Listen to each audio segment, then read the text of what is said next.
Cerita operasi senyap 13 Kopassus Raider serang KKB. Melansir dari merdeka.com, kabut masih menyelimuti area Camp Kimbley, Tambangpura, Papua. Jam di tangan para prajurit komando pasukan khusus Kopassus TNI AD itu menunjukkan pukul 07.00 WIT Jumat 17 November. Sudah sekitar 2 hari 13 anggota pasukan khusus menyusup ke daerah sasaran dengan senyap, terus berkoordinasi dengan posko Kodam Cendrawasih menunggu waktu yang tepat untuk melakukan serangan. 13 anggota Kopassus dan 30 pasukan elit batalion 751 Raider ditugaskan untuk merebut Camp Kimbley, sementara 2 tim peleton intai tempur Kostrad atau Tantaipur kebagian jatah menghabiskan kelompok separatis di Dusun Binti. Operasi itu juga didukung pasukan Yonif 754 garis miring EMK yang bertugas menyekat dan mengamankan ring luar. Sementara itu, secara terus-menerus pergerakan kelompok kriminal bersenjata KKB dipantau oleh pesawat pengintai tanpa awak TNI AU dan Satuan Radar 243. Mereka terus menyuplai informasi kedudukan lawan pada pasukan darat tersebut. Tepat pada jam terdengar ledakan dan tembakan sniper. Anggota Kopassus membuka serangan kilat pada kelompok bersenjata yang berkumpul di dekat kandang babi. Begitu juga pasukan Raider dan Tantaipur langsung menyerang target yang telah ditentukan. Kurang dari 2 jam semua target sudah berhasil dikuasai, kata Kapendam Cendrawasih Kolonel Muhammad Aidi saat berbincang dengan merdeka.com Jumat 17 November malam. Kolonel Aidi menyebut dari pengamatan pasukan dan informasi intelijen ada 35 orang lawan yang menggunakan senjata api, sementara 150 anggota kelompok bersenjata lain menggunakan senjata tradisional seperti panah, tombak, dan belati. Mereka langsung kocar-kacir dan melarikan diri ke hutan begitu ada serangan, tapi masih terjadi kontak senjata terus, tambahnya. Anggota kelompok itu juga diduga membawa serta rekan mereka yang tewas atau terluka masuk hutan. Kita belum pastikan korban di pihak lawan, tapi di pihak kita dan warga tak ada korban, kata perwira Kopassus ini.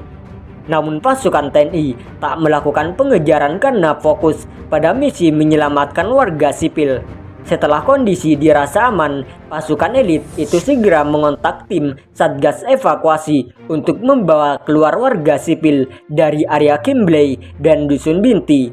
Saat itu tim Kopassus, Raider, dan Tantaipur masih terus berjaga di lokasi. Namun sesekali anggota kelompok bersenjata masih menembaki rombongan yang masuk tersebut. Masuk tim evakuasi yang dipimpin Kapolda Papua. Situasi saat itu masih diwarnai tembak-menembak, tapi langsung dikejar oleh pasukan dan berhasil dihentikan, kata Kolonel Aidi.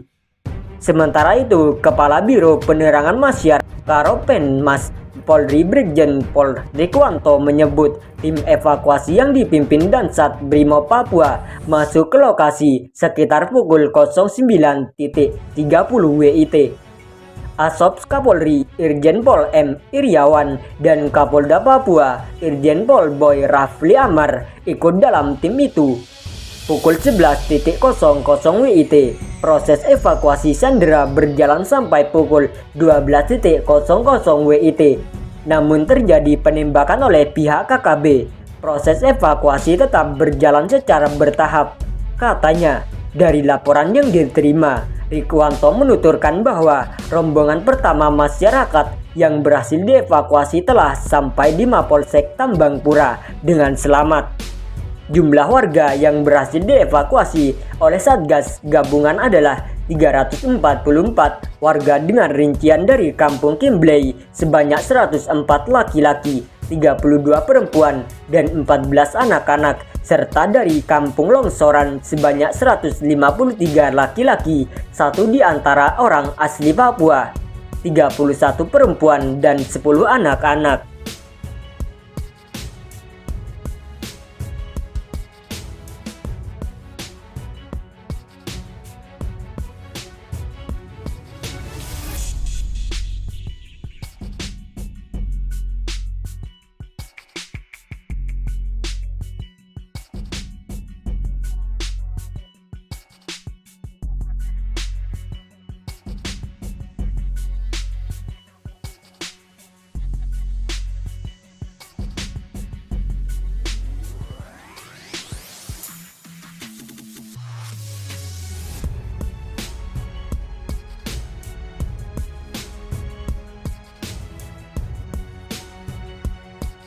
Anggota KKB, penyerang pos TNI di Maibrat tewas di lapas.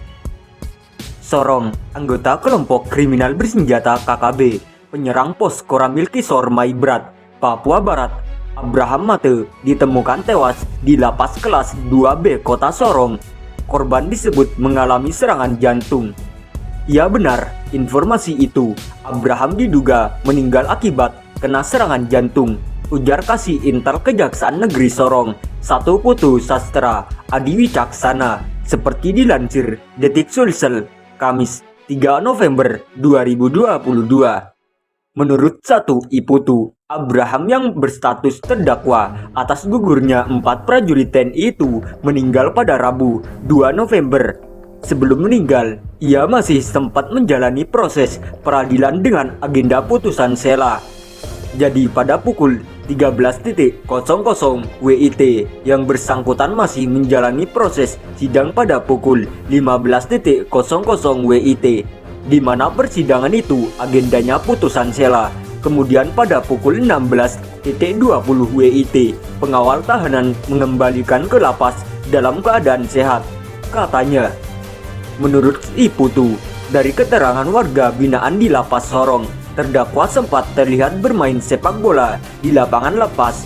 Lalu ia juga masih sempat terlihat makan siang dan kemudian kembali ke blok sel masing-masing.